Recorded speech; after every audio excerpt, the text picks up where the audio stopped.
Hello everybody, it's me Heather, and today I just wanted to introduce you to a brush set that I picked up recently. This is from Royal and Langnickel, and this is their Pro Eye set, and it's 10 brushes. This retails for $89.99.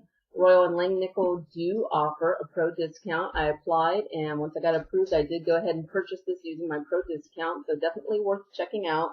And I just picked up a new set of brushes because, well, I always want new makeup, so I always want new brushes too, and I've never owned anything from Royal and Langnickel. This is from their Revolution series, and these are all eye brushes. They have even more eye brushes to offer from this collection, but I went ahead and just got a set, and let me show you a little bit more about these. These are pretty cool. So first off, the packaging, the way the packaging came, it was kind of a mixture of nice presentation but kind of cheap at the same time. This is definitely not something that I'm going to be keeping because it's already ripped at the corner here. So this is just to get the brushes to me. But yeah, I'll be getting rid of that.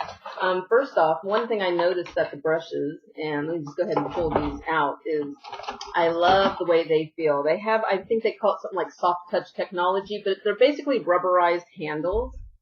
So it's kind of like the way we always say NARS packaging. You know how NARS, all their compacts, their eyeshadow compacts, all their blush compacts and everything have that rubberized texture.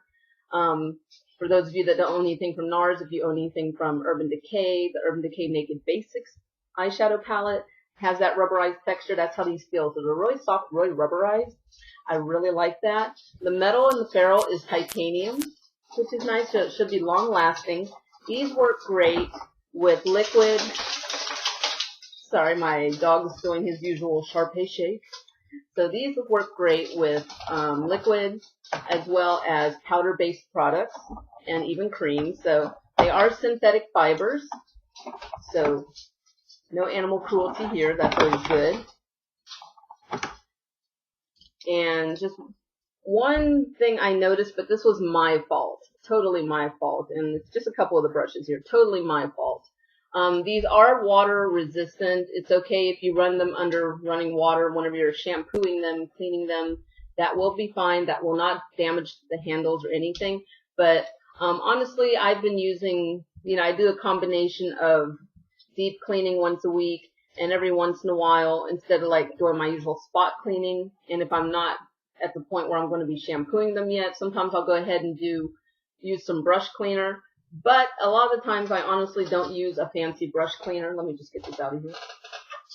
A lot of the times I honestly do not use a fancy brush cleaner. I just use a high percentage of rubbing alcohol. Anywhere from 91% to 99%, depending on what I currently just have lying around. And so whenever I use that to, I would submerge the brush in the solution, swirl it around, then take a tissue or a napkin or a towel and rub off whatever products on the brush. Bad idea. I've been doing this for years with my brushes, but I've also never had brushes that had rubberized handles. So I should say rubberized coating. And I've had these brushes maybe only 2 weeks, but just doing that like 2 times has already eaten away at the protective coating.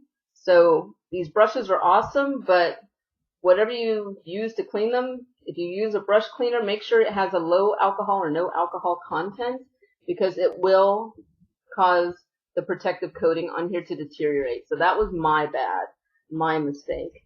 But they also even said on their website to not leave it submerged in a brush cleaner. So, and that was my fault because I didn't leave these two submerged, but these two I did. Or was it the other way around? I left something submerged. Just a couple of minutes, I promise. Not excessively, but it was enough to do damage. So, other than that, what I do like is when I do clean these, they dry very quickly. I love that they have just that right texture of it's soft, but firm at the same time.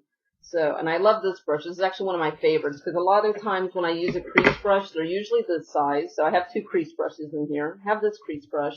And literally like right in the crease.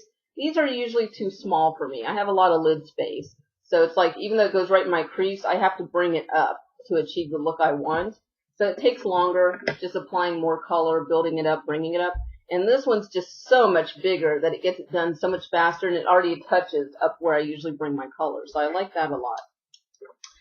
This one at first I thought would be, this is a push liner brush, and you can probably see that right there. I honestly thought this would be too thick for a push liner brush, but actually this does a good job of giving you that defined line, especially if you're like just want to push it right in there. If you're creating like a guide for like a winged liner, this is actually a great size. But then if that's still too big for you, I do have like the little very skinny thin liner brush.